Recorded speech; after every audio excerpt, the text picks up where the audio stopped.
All right, all right. Welcome to the show, guys. Welcome to the show. Another win. It's starting to look normal for your people today.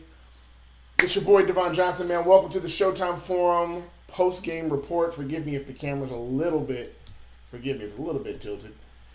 Anyway, guys, listen, another win. We did it. It's another win. It was an expected win, of course, because it was the Timberwolves, and we've been taking care of our business. And so tonight, 142, 125, lots to take away from tonight. The biggest things I think we can talk about tonight, we're going to talk about, of course, LeBron James and Anthony Davis. Anthony Davis with the 50 piece tonight. We're going to talk about that and how we ended up doing that on such efficient numbers tonight. Of course, LeBron James contributing 32. We're going to talk about those two things. We're going to talk about the emergence of Danny Green coming back out and shooting the three well. Alex Caruso having a season high. There's so much to get into tonight. I'm really excited about it, and I cannot wait to talk about it. So let's start from the top here. Once again, we see the Lakers finding their rhythm early. We don't have the same issues that we had before where the Lakers would be down by 10, 15 points to teams that we should be blowing out. It was pretty close, but that's fine with me going back and forth. We had plenty of leads. We lost a few leads. But ultimately, in the end, we were just too much. And so tonight was one of those things that you expected them to do. You expected them to win. But the nuances and how they won were so encouraging. So encouraging. We've been talking about this team being a defensive team for pretty much majority of the season so far. And LeBron made a comment about the offense catching up with the defense. And most of us were thinking about how scary that would be if the offense caught up with the defense. Now, the offense had a great night tonight. We had our season high so far in points at 142. Of course, I think 136 was the last high that we had, which is good. But it seems like as the offense has picked up, the defense has began to fall backwards, giving up 125 points. Remember, our normality was holding teams under 100 points. And so as the offense picks up, we're going to have to find a good balance to where we're going to be able to keep teams from going over 100. And what's even better about that is that this is happening early in the season, so adjustments can still be made. And so I'm very encouraged by what I saw tonight. I'm sure most of us were very encouraged by what we saw tonight. Anthony Davis, of course, putting up 50 points. And what's more important than the 50 points is how he did it. He did it in a matter of 39 minutes, 20 for 29, guys. The dude shot an amazing percentage tonight for him. He was 0 of 2 from 3, but that's fine because that means that he only missed 7 points inside, or 7 shots inside the three-point line, which is huge. That's huge for a big. He had 7 rebounds, 6 assists, 4 steals, and a block. Now, this is great, too. Only 1 turnover, only 1 personal foul. He was a plus 19, guys. He was a plus 19. This dude played almost 40 minutes and only had 1 turnover and 1 personal foul. There really is no answer for Anthony Davis. There's no answer. You can look all across the league. You can even look at Joel Embiid. There is no answer for Anthony Davis. And I think what's so great about that is that we have him. Like, it's not our problem. It's the rest of the league's problem. And we keep having to go back to this because it's still, for some reason, some continual conversation about was it worth it? Did we give up too much for Anthony Davis? And day in and day out, every game, he keeps showing us that he is well worth the money.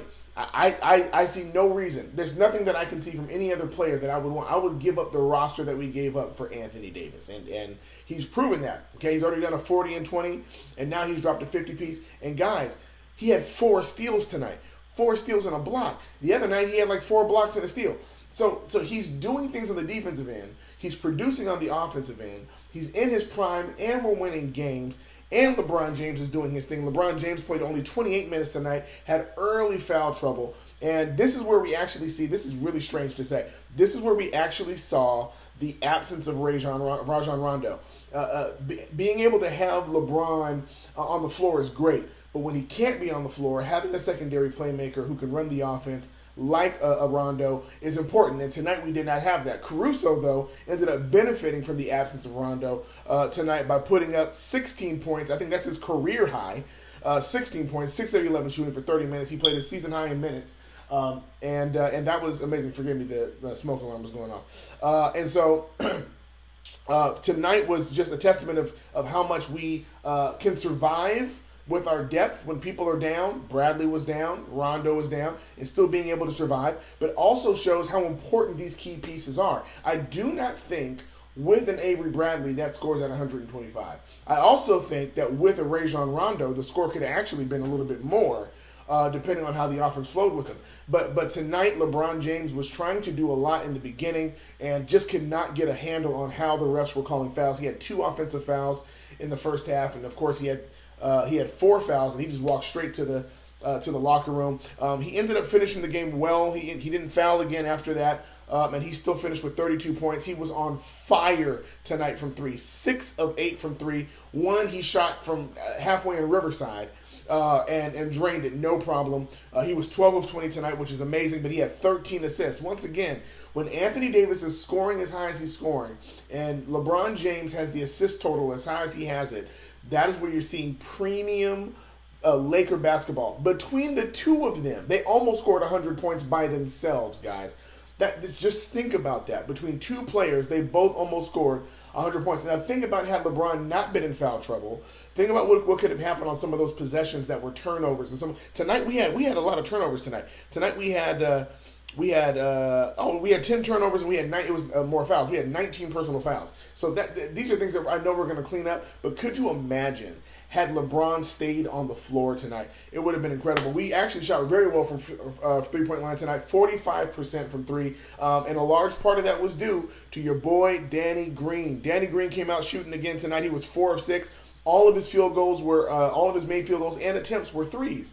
That's what we need from Danny Green, man. That's what we need from Danny Green. And he did his thing tonight, man. He had 12 points, but he made shots that not only stifled the momentum of the Timberwolves, but gave fresh life. And it's really weird. I don't know if anybody saw the stats. He actually shoots statistically higher when his shots are contested.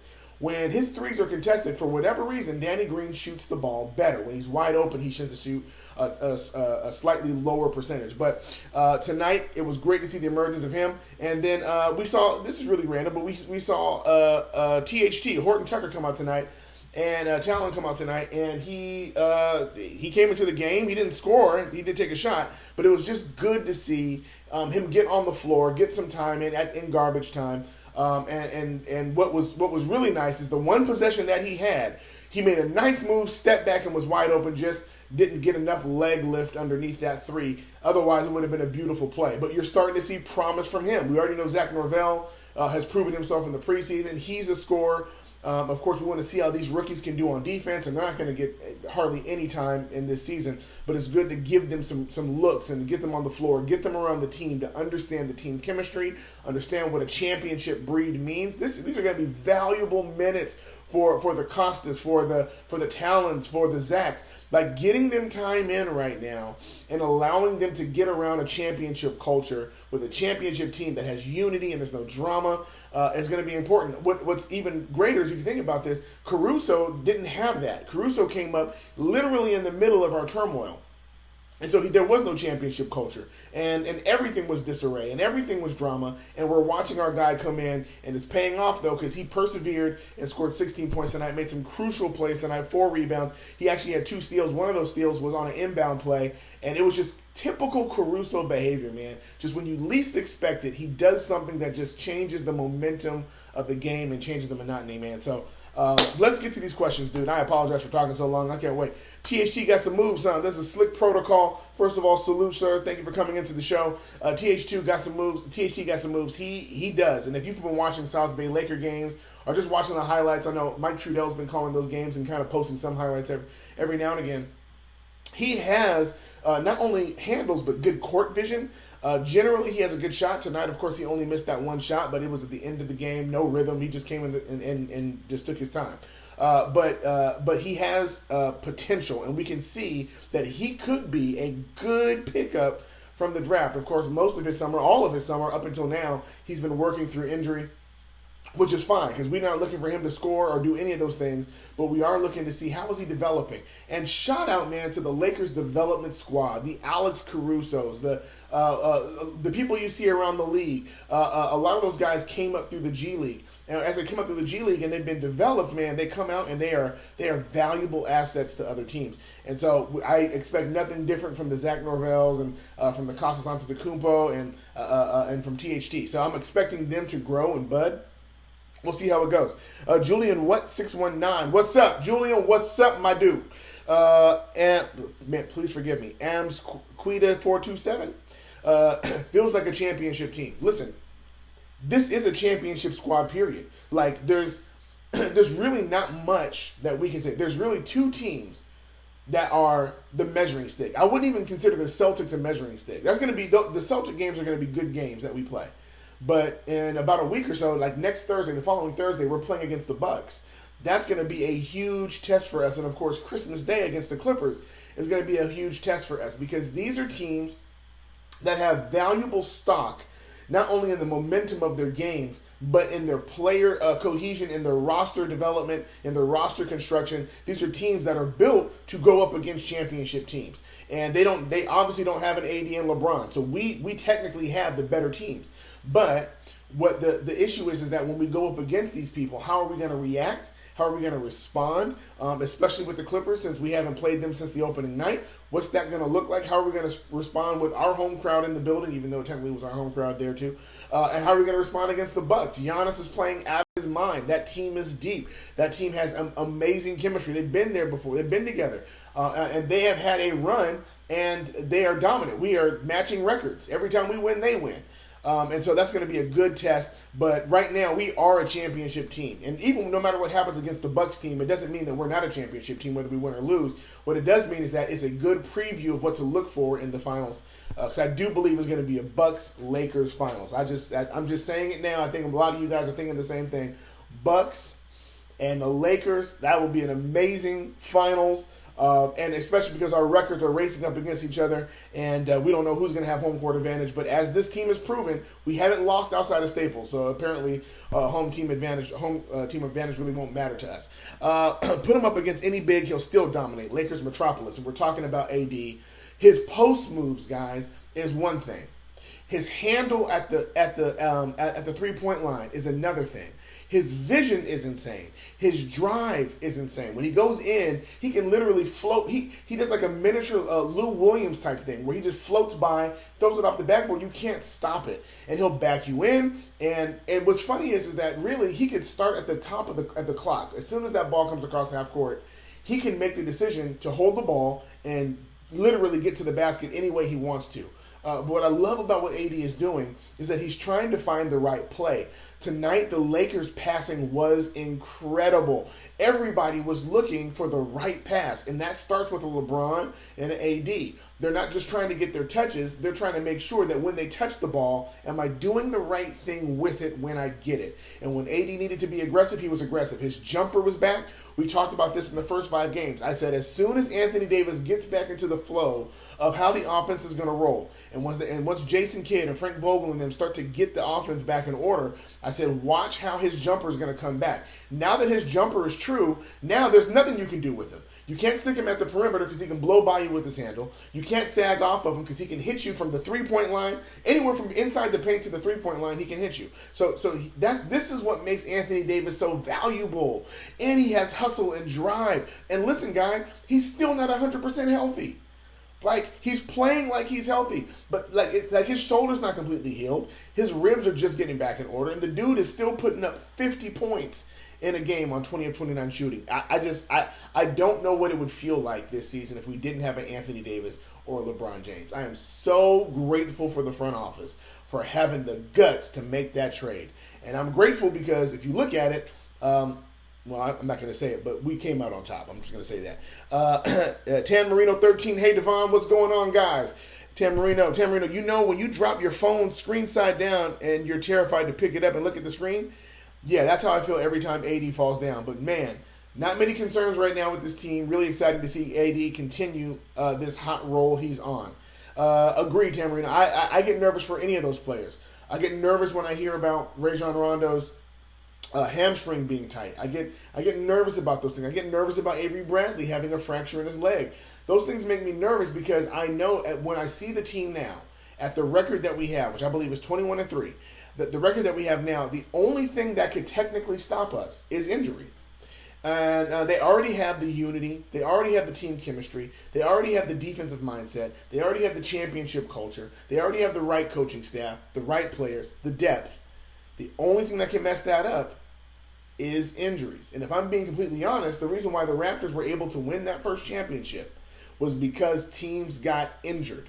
That's the honest to God truth. I think anybody would have known that. Had the Warriors been healthy, it would have been a different story just in general. And so that's the same thing that we want to make sure that we are paying attention to. The coaching staff, the training staff, the medical staff is going to be on that. And these guys are playing super hard. AD is playing super hard. Everybody's playing super hard. And we've seen a couple of falls last game where they hit their head and they stay down. You see like where LeBron stays down and it makes your whole body like freeze up. But I'm trusting that when it's time to make the right decision, they will. I got nervous tonight because the game was under 2 minutes. The game was in hand, and Anthony Davis was still on the floor, and I could not figure it out. But it turns out they were just trying to get him a timeout so that he can get his standing ovation on the way out on the sub end. And so, we want to just make sure that just pay attention to how the players are responding in games. If you start seeing people what I love about what Rondo did last game, he came in during halftime and was like, hey man, I'm starting to feel something. And instead of him going out trying to force himself to get minutes, he was like, I'm not even going to play with it, man. I'm just going to sit back and I'm going to wait. And when it feels better again, I'll jump back in. That is what we need to do because it's about the long haul with this team. I got to keep going. I'm so sorry about that. Live XP1, this team is super scary. NBA is on notice. NBA is on notice. And what I love about it is that the Lakers are not shying away from the challenge. They know, and they've been saying it in reports and they've been saying it in interviews, they know people are gunning for them. Kyle Kuzma just said it the other day. They know that people have placed a target on the back of the Lakers because they have become the standard now. And it was such a quick turnaround. I think most teams are trying to adjust their brains that we are no longer the floor mat of the NBA as we've been for the past 6 years, that now it is completely reversed. And the teams that we thought were going to be good have not been good. We've been able to step on the Denver's territory and take them out. Portland take them out. Spurs take them out. Mavericks take them out. We've been able to take out a lot of these Western Conference teams. And so, to be honest, the only team that we're going to have an issue with is the Clippers. Outside of that, there really is nobody who presents a challenge. And because of that, teams now are utilizing us to measure themselves as to how close they are to being a championship-style team. And that's what we want. We are going for that. We desire that. And it's about time because that's actually the culture and the brand of the Lakers. We have always been standard setters. Jerry Buss was a standard setter. Kareem Abdul-Jabbar, Magic Johnson, just Shaq, Kobe. It goes LeBron, AD. The list goes on and on and on and on and on. We have consistently been the standard setters, and it's good to be back into that position again, and the whole league knows it. Lord Raider, AD, enough said. And listen, he scored 50. And you could tell by the time he got to 40 points in the third, we knew, we were like, oh, he's going for a 50 piece. And it didn't surprise us because this is who he is. He's a natural, once in a generation talent, man. And I'm telling you, if there was a possibility for any other team to have AD, they would trade their roster for him. Everybody in the league was afraid of AD and LeBron getting together because AD and LeBron together, both hungry, both looking to make a statement about their careers, one later in their life and one in the prime of their life. That is a scary tandem, and people don't know what to do with that.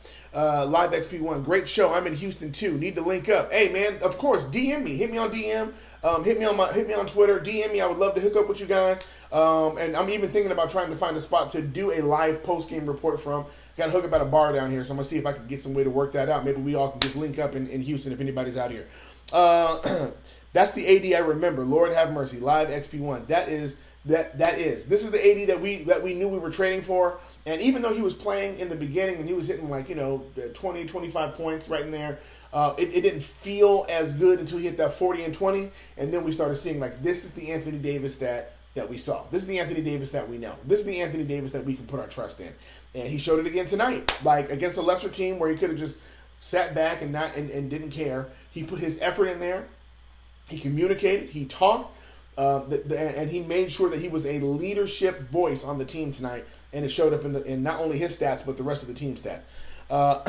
Lakers Metropolis. THE having that 7-foot wingspan for a 6'5" guard is completely unbelievable. His handle is insane, and he's not skinny. So a lot of times you'll see a lot of skinny guys in the NBA who have a long wingspan who may not necessarily be tall. But to see somebody who is medium-sized, medium build, which means you can't push him, be able to not only dribble but have the wingspan, that means that he has an incredible potential to be a good wing defender. If we can develop him in the defensive realm, I don't know what Frank Vogel's transition down to the G League would look like as far as defensive mentality and strategies and such. But if we can get him locked into the way the team is playing defense with that wingspan and that handle, he becomes another threat. It almost becomes an embarrassment of riches. Now, this is why this is important, because when it gets close to the trade deadline, okay, and we start thinking about, and this possibility is coming up in about a week, we can start trading players. The idea of trading certain players, and I'm not going to say who, there's certain ones that I'm thinking of, but there's certain players that can get traded. You're not scared of it if you know that you have a Zach Norvell and a THT that's waiting to be developed. So you can sacrifice a couple of players to get an Iguodala or sacrifice a couple of players, but to know that you have two in the stock that are already under contract. They're just waiting. There's two-way contracts, and THT he got recalled tonight, already signed. So to know that these roster spots are available and that we have people that we can bring up when necessary is a beautiful, beautiful thing. And I can't wait to see what he does. Lakers 50-point game since 2000. Kobe Bryant, 25. Shaq 1. King James 1. And Anthony Davis tonight. So let me also stop by saying this. This is why we call Kobe the greatest player ever. Look at those numbers, okay? Now, of course, LeBron's only been here for a couple seasons, so there's no possible way, right? And he's a pass first guard forward combo. Okay, so he's not going for 50 points. You're not going to see LeBron intentionally going for 50 points. This is not AD's last 50-point game in his Laker career. He's going to have multiple of those. Okay, but even with Shaq and Kobe had 25 of these mugs, man. That means he had over one. He averaged more than one a season in his 20-year span. That's incredible, okay? And that only happens with the Laker brand. You're not going to find these kind of statistics generationally. We didn't even talk about Kareem Abdul-Jabbar, Magic Johnson. We didn't talk about none of that stuff. We're just talking about, like, our generation.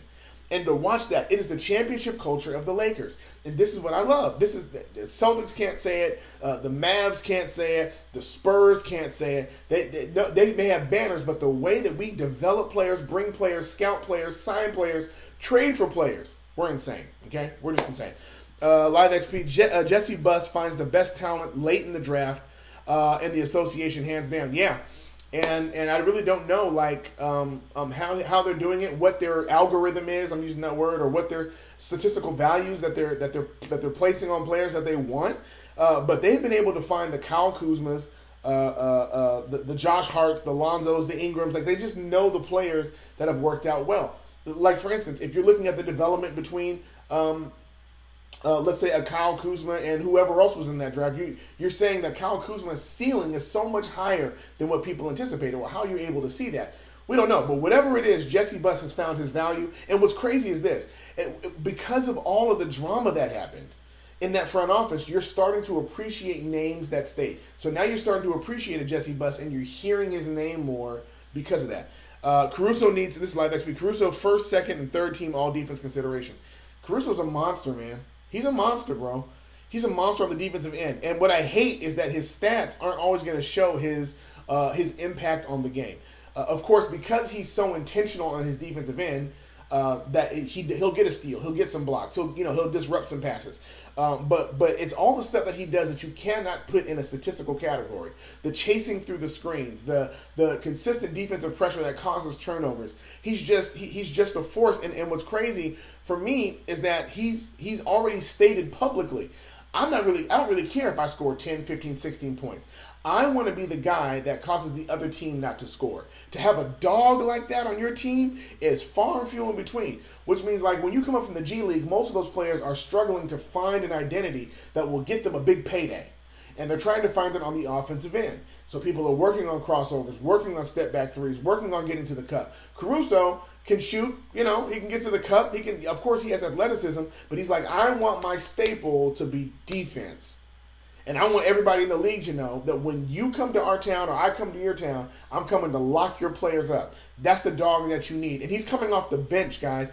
The person he's coming up behind is Avery Bradley, who's an even better person at doing that. So like that's the mentality that we need to have. I really hope that he makes an all defensive team. I cannot see how he wouldn't, barring injury. But him and Avery Bradley have to be some of the best defensive guards. So when I hear about Kawhi and Paul George being like really strong, I'm like, our second unit has top 5 defensive guards. So I'm not worried about that. I'm not worried about you having defensive and Kawhi and Paul George are going to hold AD. It's going to take both of y'all to hold LeBron.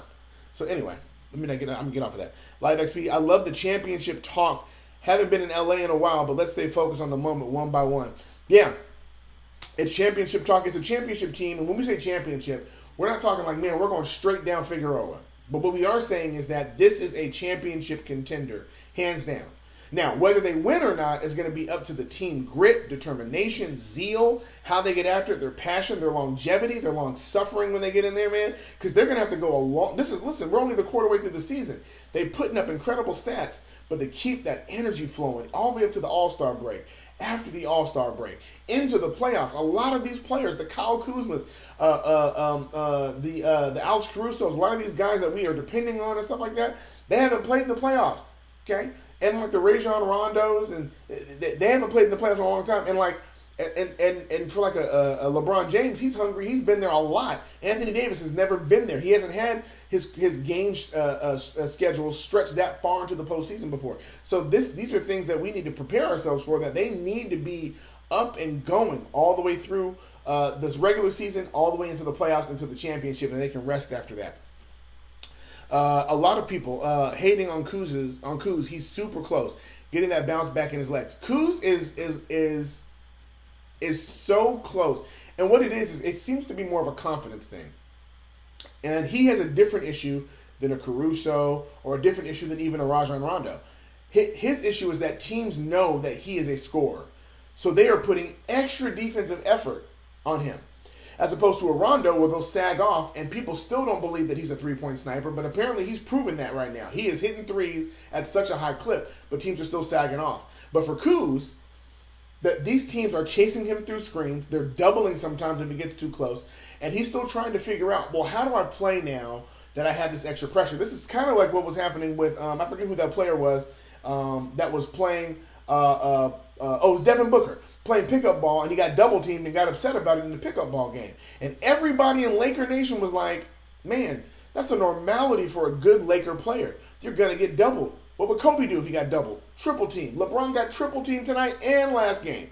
Okay, like how do you come out of that? And I think Kuz is still trying to learn that because everybody saw his potential and start attacking and defending him at his potential, even though he hasn't fully reached it yet. And so he's having to adjust and grow up very quickly, but he's so close. All it's going to take is one good game to break him out of that slump, and he's going to be good. Tonight, he wasn't bad tonight, but tonight he had 7 points.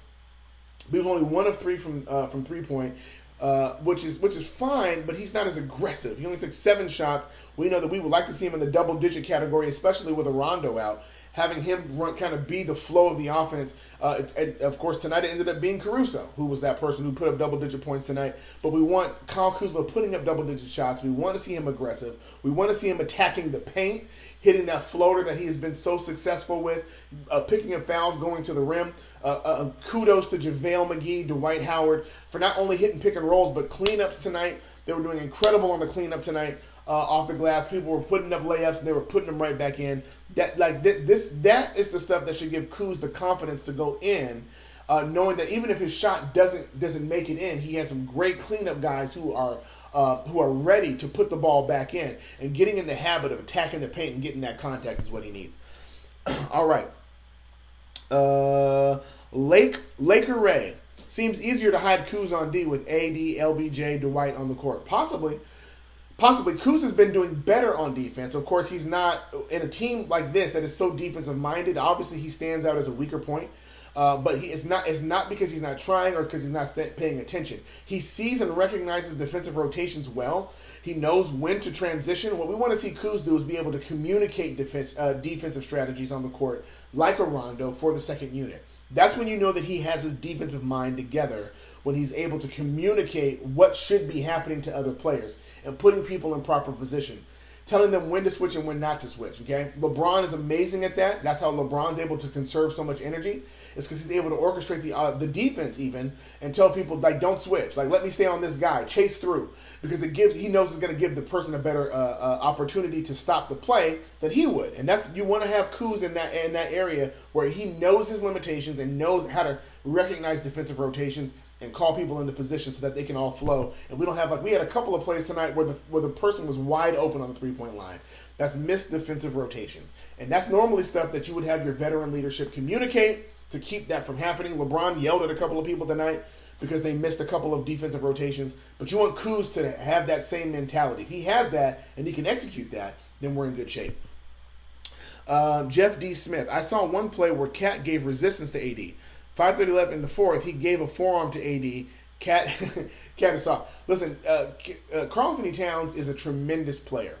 But people struggled, even when he was succeeding and putting up, I wouldn't say MVP type numbers, but really solid superstar numbers. People struggled with calling him a generational talent because there was just that one thing that was missing.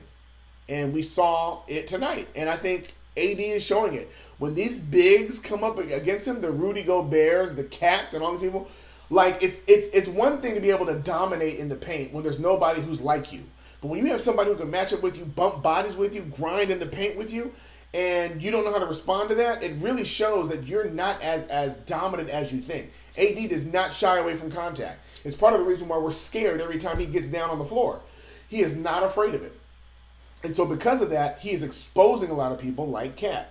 I don't know if I would call him soft, but I mean, that's the best way to describe it. That's the unfortunate part. It's the best way to describe him. That's how the league describes him, as soft. And so, yeah, tonight, like, he gave a little resistance, but by the time AD has demoralized you with his post play and then demoralized you on the defensive end, I don't know. Like tonight, like Cat scored tonight, but that first half he was struggling. He played 36 minutes and only had 19 points. And here's the key, guys. He had 8 assists, which means he had to pass away, which means that when AD was on him, that it forced Cat to get that ball out of his hands. And so that's what you want. That's what you want. You want that from your boys.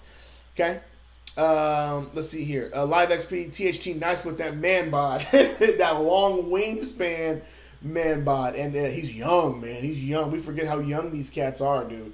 And the potential they have to really develop their bodies. Of course, we watched Alex Caruso develop his body, and we were watching, we talked about Brandon Ingram when he was here, him needing to develop his body.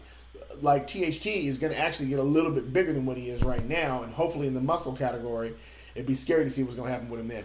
Tamarino 13, also, not trying to beat a dead horse. I really like the guy, but man, Kuz still looks disconnected from this team. At the end of the third, I noticed him go straight to the opposite end of the bench from the guys. No high fives, no handshakes. He seems in his own head. Am I the only one thinking it appears as though he's checking out and just losing interest in being a real part of this team? No. He's not losing interest. I wouldn't say that. I did notice him go to the opposite end of the bench. I'll say this. He knows that there's an expectation on him. He talked about it in preseason. He has worked tremendously hard. We saw some of it in Team USA basketball. As soon as last season was over, he got busy and really got into that gym and really got to shooting. Of course, we saw him with Lethal Shooter, but he's been with Phil Handy and other shooting coaches with the Lakers. He's been putting in work, and he knows he's good. If you watch the warm-up video today, he only missed one shot. He was almost perfect during his warm-ups. Of course, his warm-ups. He knows he can shoot. He knows he can get to the cup. He knows he is a 20-plus point scorer.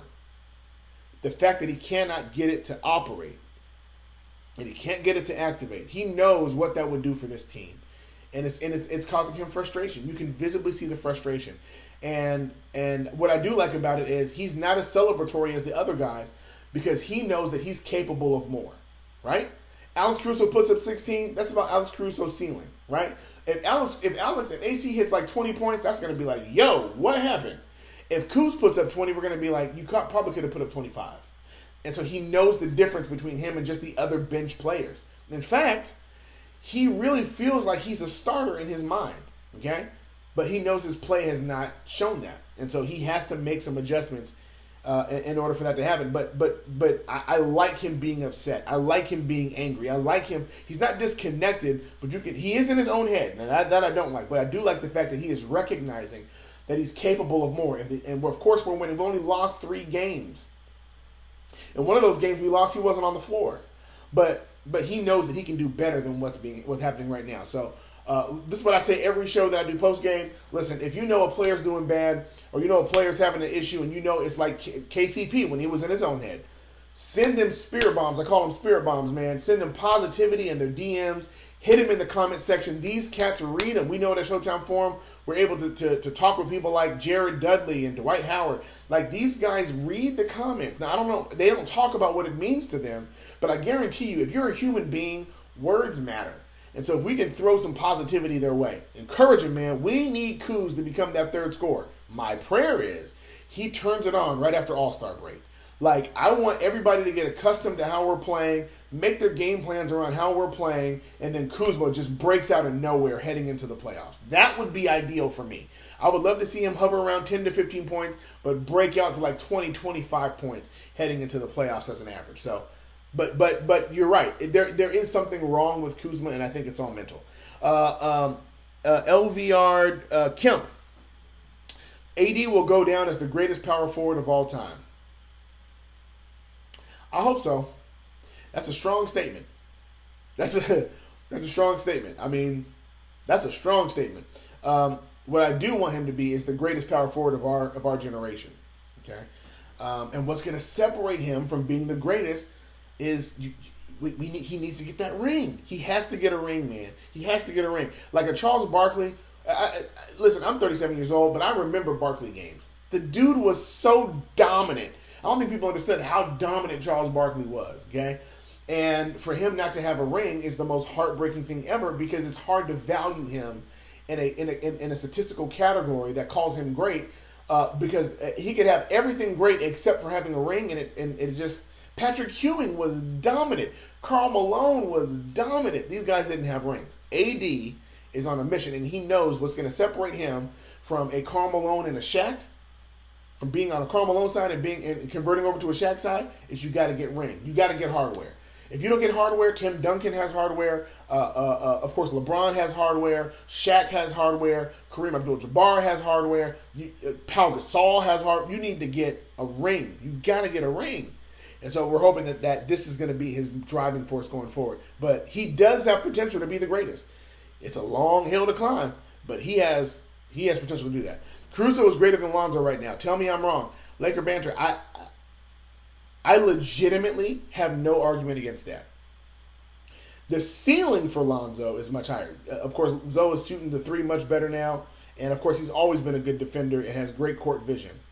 But for some reason right now, Caruso, part of the reason is because Caruso's on the floor more and he's healthy. But Caruso right now is playing his role well. I don't know if Caruso plays like this on any other team. I think somehow, just by the luck of the draw and the roll of the dice, we got a player that fits perfectly into this system at the right time. So I don't know. Here we go. Laker Metropolis. I'm trying to get through these. Kendrick Perkins said that the Timberwolves are a sleeper team. Do you buy it? They're decent. I don't want to read too far into it because of the record. Of course, they're 10-12, 7-5 away from home. So I don't want to read too far into that, because if we're being honest, the entire Western Conference just seems a little weird. It's almost like we're cannibalizing ourselves. If you look at these records, there's a far separation. I want you to think about this. In our own division, there's only 2 teams above 500, okay, in our own division, right? But if you're looking at this, once you get to the top 5, once you get outside of the top 6, no team is above 500 in the West. We're 21-3. The Clippers are 17-7 at the second position. The Mavs are 16-7. Rockets are 15-7. The Nuggets are 14-7. The Jazz are 13-10. Okay, and then after that, everybody is sub 500. Now, if you're telling me that all the rest of these teams, 7 through the rest, if you're telling me that all these people are that bad as the record says, then there's a problem. Minnesota Timberwolves are sitting right at number 9 at 10-12, but there's 3 teams there: Oklahoma City Thunder, Phoenix Suns, and Minnesota Timberwolves sitting there at 10-12. Out of those 3 teams, which one would I say would reach the 8th spot or the 7th seed? Is the Minnesota Timberwolves. To me, they're better than the Thunder to me. They're better than the Suns to me, and we beat them. Okay, guys, look at the wins we put up. We beat the Mavs. We beat the Nuggets. We beat the Jazz. We beat the Thunder twice. We beat the Timberwolves. Like, we beat the Spurs, Trailblazers, Grizzlies. we've been doing it. We've been doing it, guys. We've been doing it. So I think most of it is that because we make the teams look so bad, it's like, man, I don't even know if I can believe that these teams can be any good. But let the Timberwolves get healthy and let them get right and let them get like Jeff Teague is a problem for the Lakers. He was injured tonight and he played, but he wasn't at full strength. But he normally gives us fits. So they could be a sleeper team. We can't take any team as a joke. They're all serious teams as far as we're concerned. LVRD Kemp, AD second best player in the league. I don't know why he's not the best player in the league. I'm trying to think of somebody better. I know Luka has had some great moments, but Luka is horrible on defense. This is what separates. This is what I'm talking about. This is what separates. Even with LeBron. LeBron is phenomenal. Okay? LeBron is phenomenal. But no player in the league is putting up, and they put this on the actual screen the other night, no player in the league is averaging the averages on offense and defense that AD is doing. That means he's expending energy on both ends of the floor. I can't think, not even Kawhi is doing that. He's taking games off. Paul George is not doing that.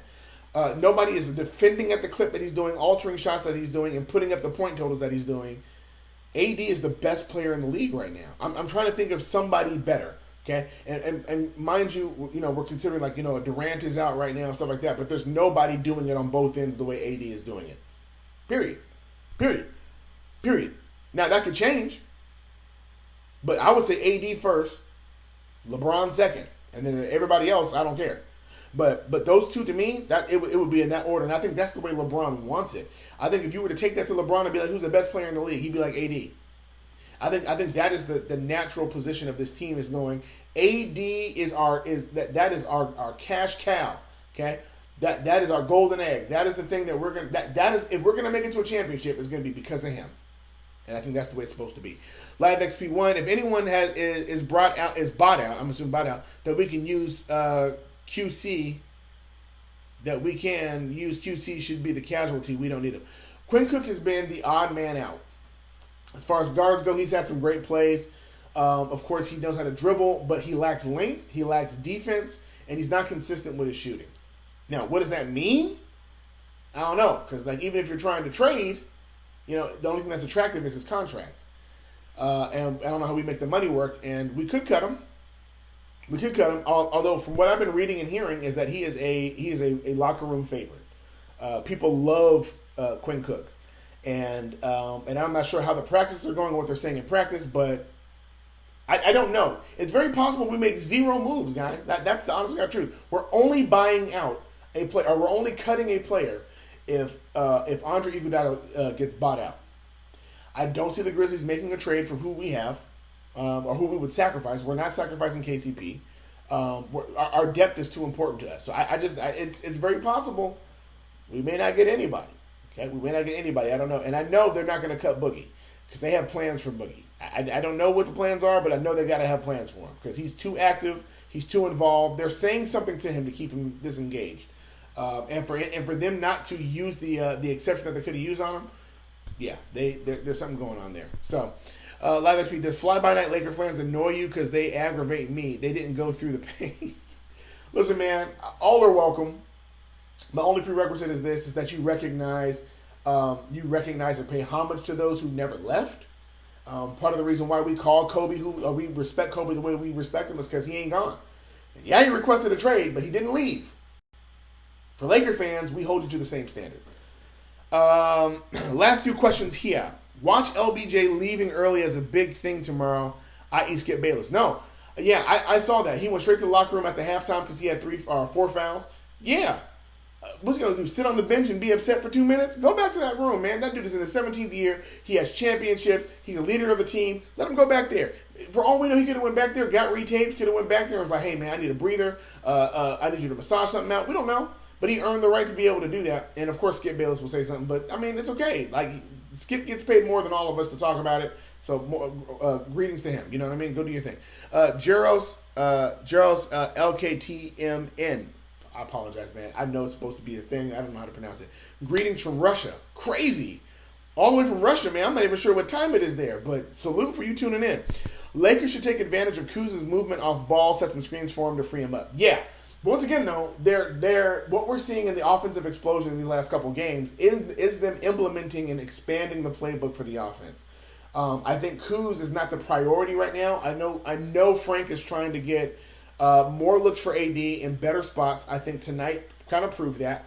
If you're noticing, there's a few set plays that we automatically run. If you ever see a big on the 3-point line with his back towards the basket, the goal is to have a guard or even LeBron come by and grab the ball and dump off, and then the big rolls to the basket as the other person comes around. And what's supposed to happen is that person who has the ball, either LeBron or the guard, is supposed to be able to read if both players come towards him, or if there's a switch. If there's a switch, you pass it back to the big so that they can do post-up move, or you drive to the hoop if you have the mismatch, or if both players come to you, you throw it in for alley-oop.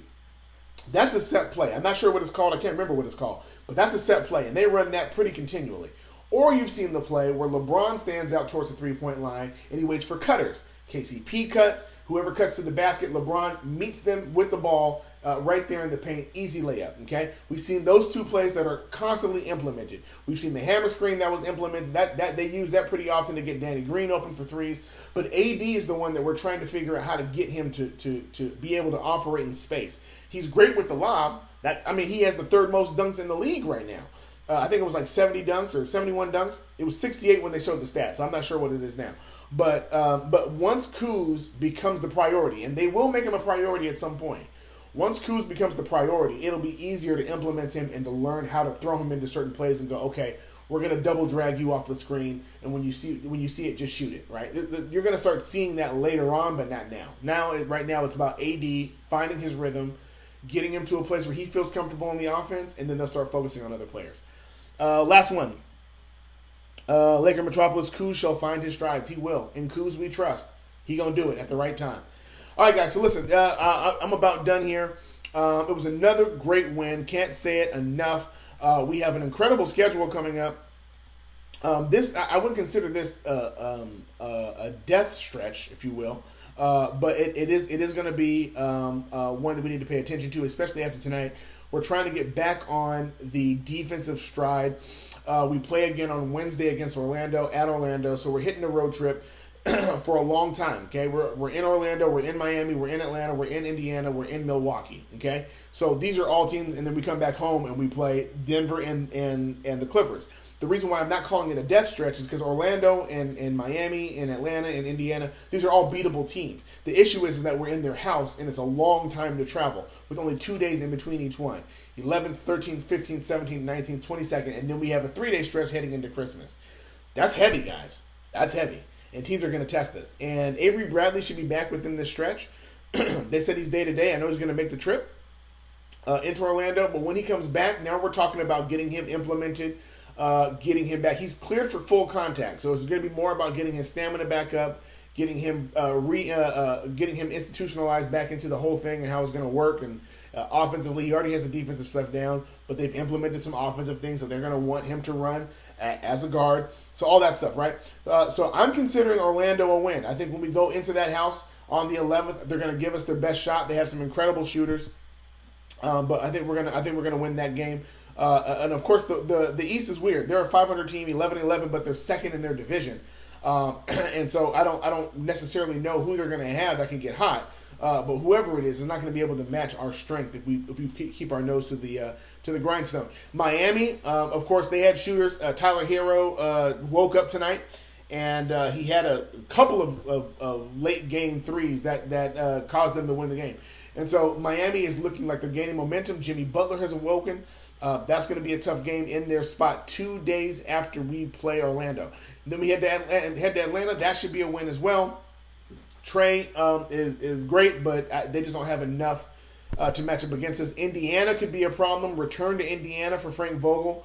And not that anybody cares, anybody matters about that, but they're a 15-8 team, and so they have some great stuff going on. Okay. And so we have to be careful of that. Malcolm Brogdon, of course, who came over from the Bucks, who's now with the Pacers, has been great. I mean, he's been great. Averaging 19 points. He's their leader, and that's mainly because Oladipo has been out. So we have to look at these teams, man, and take them seriously. Of course, the Denver Nuggets are coming into our house to get revenge. They do not like us, and I'm fine with that. And the Clippers have been, everybody's licking their chops for Christmas Day. Okay, that's what I'm waiting for, my Christmas present. I'm waiting for us to put I don't want to just beat them. I want to stomp a mud hole in them. And once we get done with that Christmas Day game, okay, then things start looking like it's in our favor. That's when we hit a good stretch of games where you could see the call-ups like a Zach Norvell and THT. The games after Christmas, listen to these games, okay? After Christmas. After Christmas, we have Portland. We're at Portland. And then we have a stretch of games at home against Dallas, beatable. Phoenix, beatable. New Orleans, beatable. Detroit, beatable. New York, guaranteed defeat. And then we go to Dallas and go to Oklahoma City, Cleveland, Orlando. We don't have another tough game, technically, until January 18th against Houston. We hit Houston and Boston on a road trip. Okay, so really, once we get to Christmas Day, if we can make it through there with losing maybe one, possibly two games, we're looking real good heading into the end of January. So it's looking favorable, man. It's looking real favorable for our boys, man. It looks real favorable for our boys. Great show, Salute. Keep it up. Thank you. Salute. Keep it up. Live XP. Thank you so much, man. You are consistently in here, throwing up the encouragement and the spirit bombs. I appreciate it. Y'all keep it up. If I can't make it, of course, Greg Bergman will be filling in for me, but I should be there for the next game for you guys. I appreciate you guys tuning in. Once again, the greatest fan base you could ever have, and the greatest fan base that any social media team could have is you guys. We're grateful that you guys tune in every night. And so, listen, here's what I want you guys to do. Reminding you guys again, hit the DMs and the comment sections of your people. Whoever your favorite player is, whoever's struggling, hit them up, encourage them, keep them encouraged. That's the stuff the players need, man, to fuel them when their body is tired. It's those positive comments. And of course, I can't believe I missed this. Happy birthday to Dwight Howard, playing like a new young man tonight. But a birthday to him, salute to him. So I will see you guys later, man. Until the next time, keep your heads up, stay positive. Lakers are 21-3, championship, here we come.